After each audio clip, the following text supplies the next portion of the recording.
आप सभी को जय मसीह की। प्रभु को धन्यवाद करती हूँ। मैं आशा करती हूँ कि आप लोग बहुत ही अच्छे होंगे। एक वचन हम आप लोगों से मैं शेयर करना चाहूँगी।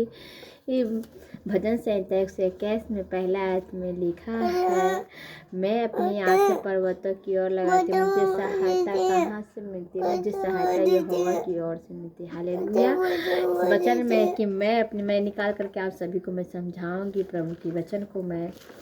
और प्रभु इस वचन के द्वारा हम लोगों को बहुत ही आशीष दे। परमेश्वर के वचन में मैं अपनी आँखें पर्वतों की ओर लगाता हूँ, परमेश्वर की ओर लगाते। जब भी हमें किसी मुसीबत में पड़ते हैं, किसी तकलीफ में पड़ते हैं, तब प्रभु को हम लोग याद करते हैं, प्रभु को हम लोग कहते हैं। प्रभु परमेश्वर के वचन में है कि जब मतलब कि पूरा संसार में सब कुछ तुमको छोड़ दे, पर हम तुम्हारे को नहीं छोड़ेंगे। परमेश्वर के वचन में, परमेश्वर के गाना में, माता पिता भी छोड़ देंगे पर हम नहीं छोड़ेंगे। इसलिए प्रभु का वचन में है, मैं अपनी आंखें पर्वतों की ओर लगाता हूँ। जब भी मुसीबत में रहते, तकलीफ में रहते, तब हम प्रभु को धन्यवाद करते हैं, प्रभु को पुकारते हैं। प्रभु हम लोगों की प्रार्थनाओं को सुनते हैं, प्रभु हम लोगों को आशीष से भरते हैं, हमें चंगाई देते हैं। किसी भी तकलीफ में रहते हैं तो हमें निकालते हैं, बाहर करते हैं। इसलिए हमेशा प्रभु को धन्यवाद करते रहें। मुझे सहायता कहाँ से मिलेगी? मुझे सहायता यहोवा की ओर से मिलेगी, जो आकाश और पृथ्वी का करता है। हालेलुया। जिसने आकाश और पृथ्वी को बनाया, पूरी सृष्टि को प्रभु ने रचा है। इस वचन में है कि प्रभु हम लोगों को आशीष देते हैं। प्रभु को हम लोग जब पुकारते हैं तब प्रभु हम लोगों की प्रार्थनाओं को सुनते हैं और प्रभु हम लोगों को आशीष से भरते हैं। इसलिए हम आप लोगों के लिए हम कुछ सेकेंड आप सबसे के लिए प्रार्थनाएं करूँगी कि प्रभु हम सबकी प्रार्थनाओं को सुने, हम सबको वो आशीष से भरे। इस वचन के द्वारा प्रभु धन्यवाद करती हूँ। धन्यवाद धन्यवाद धन्यवाद धन्यवाद धन्यवाद धन्यवाद धन्यवाद धन्यवाद करती हूँ प्रभु।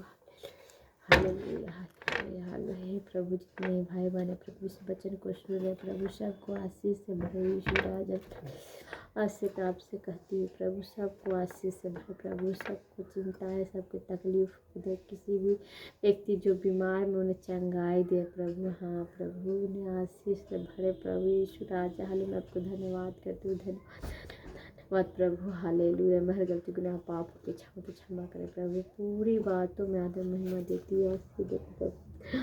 हालेलुया। प्रभु को धन्यवाद हो। मैं आशा करती हूँ कि आप सब बहुत ही अच्छा प्रभु आप सबों को, मैं विश्वास करती हूँ कि आप लोगों को प्रभु ने अच्छे से संभाल के रख ली, हमेशा रखेंगे भी। और एक वचन और हम पढ़ेंगे जो भजन संहिता में है, जो 145 के 18 आयत में हम पढ़ेंगे।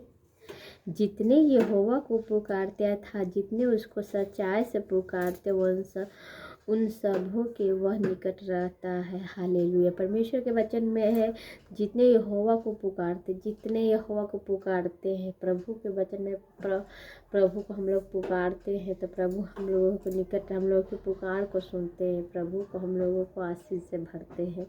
उन सबों को वह निकट रहता है। वह अपने डरवैयों की इच्छा पूरी करता है और उनकी दुहाई सुनकर उनका उद्धार करता है। हालेलुया। डरवैये जो परमेश्वर के डर भय में है, उनकी हर आज्ञाओं का पालन करते हैं, कि प्रभु आशीष देते हैं। हालेलुया। और उनकी दुहाई सुनकर उनका उद्धार, उनका दुहाई सुनकर, उनकी पुकार सुनकर उद्धार करते, उनकी प्रार्थनाओं को सुनते, आशीष से भरते हैं। इस वचन से हम लोग पढ़े कि प्रभु को जब हम याद करते थे, प्रभु हम लोगों की प्रार्थनाओं को सुनते। इसलिए हमेशा हम लोग प्रभु को धन्यवाद करते रहना है, क्योंकि प्रभु हम लोगों का आशीष से भरते हैं। प्रभु को धन्यवाद हो कि हम इस वचन को सुने हैं और प्रभु हम लोगों को आशीष से भरे। प्रभु को धन्यवाद हो। हालेलुया। आप सभी को गॉड ब्लेस यू। आप सभी को जय मसीह।